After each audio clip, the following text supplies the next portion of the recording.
2024 लोकसभा चुनावों को लेकर जम्मू कश्मीर की 5 लोकसभा चुनावों पर अब उम्मीदवारों की फिरिस्त तय हो गई है। जहां शुक्रवार को प्रधानमंत्री नरेंद्र मोदी ने उधमपुर में एक बड़ी जनसभा को संबोधित करते हुए जम्मू कश्मीर में विकास कार्य को गिनाया। वहीं पर उन्होंने आश्वासन दिया कि जम्मू कश्मीर में विधानसभा चुनाव भी बहुत जल्द होने वाले हैं, यानी लोकसभा चुनावों के तुरंत बाद जो है जम्मू कश्मीर में विधानसभा के चुनाव होंगे। और इस बीच जो है आज ही यानी शुक्रवार को ही इंडिया गठबंधन ने तय कर लिया है कि उनके कैंडिडेट जो श्रीनगर से होंगे वो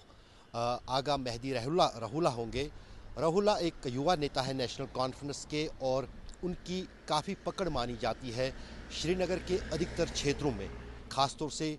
शिया वोटर्स जो हैं मुसलमानों में जम्मू कश्मीर में, उनमें वो काफ़ी लोकप्रिय हैं और वो जम्मू कश्मीर की विधानसभा में भी रह चुके हैं और मंत्री भी रह चुके हैं जम्मू कश्मीर सरकार में। दूसरी तरफ भूतपूर्व मुख्यमंत्री और साथ ही साथ नेशनल कॉन्फ्रेंस के वाइस प्रेसिडेंट उमर अब्दुल्ला जो है उन्होंने फैसला कर लिया है कि वो इंडिया गठबंधन की तरफ से बारामूला लोकसभा क्षेत्र से चुनाव लड़ेंगे। उमर अब्दुल्ला का कहना है कि जिस अंदाज से भारतीय जनता पार्टी कोशिश कर रही थी कि उनका कैंडिडेट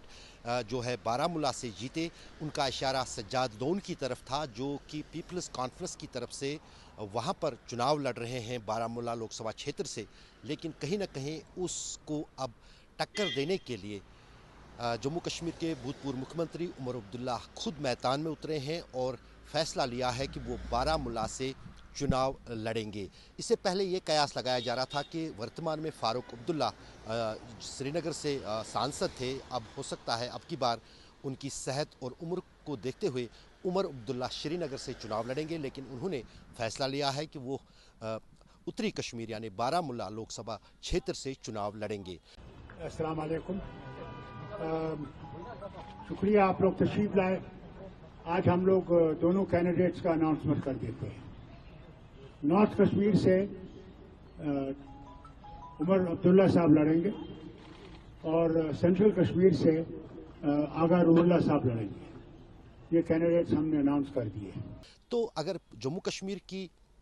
5 लोकसभा सीटों को देखें तो कड़ा मुकाबला है बीजेपी को जो टक्कर देने के लिए इंडी गठबंधन की तरफ से मिल रहा है, जहां पर उन्होंने साफ किया है कि नेशनल कॉन्फ्रेंस और कांग्रेस जो है जम्मू कश्मीर की 5 लोकसभा सीटों पर मिलकर चुनाव लड़ेंगे, जिसमें से 3 जो कश्मीर की लोकसभा सीटें हैं श्रीनगर, अनंतनाग और बारामूला, वहां पर नेशनल कॉन्फ्रेंस के 3 उम्मीदवारों का समर्थन जो है कांग्रेस करेगी। वहीं नेशनल कॉन्फ्रेंस और पीडीपी जो है कांग्रेस के जो 2 उम्मीदवार हैं जम्मू और उधमपुर से, उनका सहयोग और मदद करेंगे। तो जाहिर है कि 5 सीटों पर कड़ाके की कांटे की टक्कर होगी। खासतौर से वर्तमान में 2 सांसद भारतीय जनता पार्टी के जम्मू और उधमपुर से थे, अब उन 2 सीटों पर खास तौर से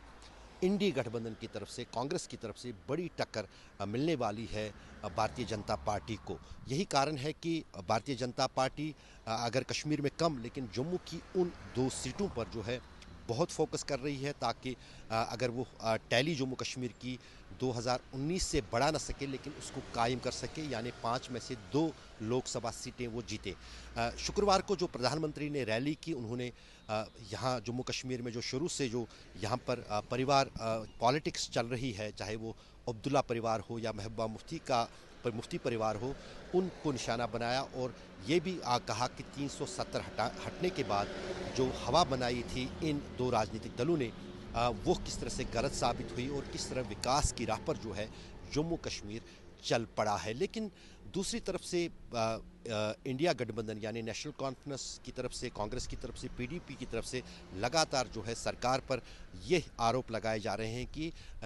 इन्होंने जो है डेमोक्रेसी को बेहाल कर रखा है। जम्मू कश्मीर में इतने सालों से चुनाव नहीं हो रहे हैं।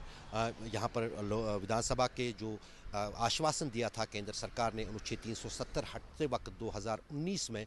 5 अगस्त को कि बहुत जल्द जो है जम्मू कश्मीर को पूर्ण राज्य का दर्जा दिया जाएगा, वो अभी तक नहीं हुआ। लेकिन उसकी सफाई जो है वो प्रधानमंत्री ने खुद आज उधमपुर में दी, जब उन्होंने कहा कि जम्मू कश्मीर में बहुत जल्द जो है विधानसभा चुनाव भी होंगे और साथ ही साथ जो है पूर्ण राज्य का दर्जा भी है जो है वो भी जम्मू कश्मीर को मिलेगा। अशरफ आनी, श्रीनगर।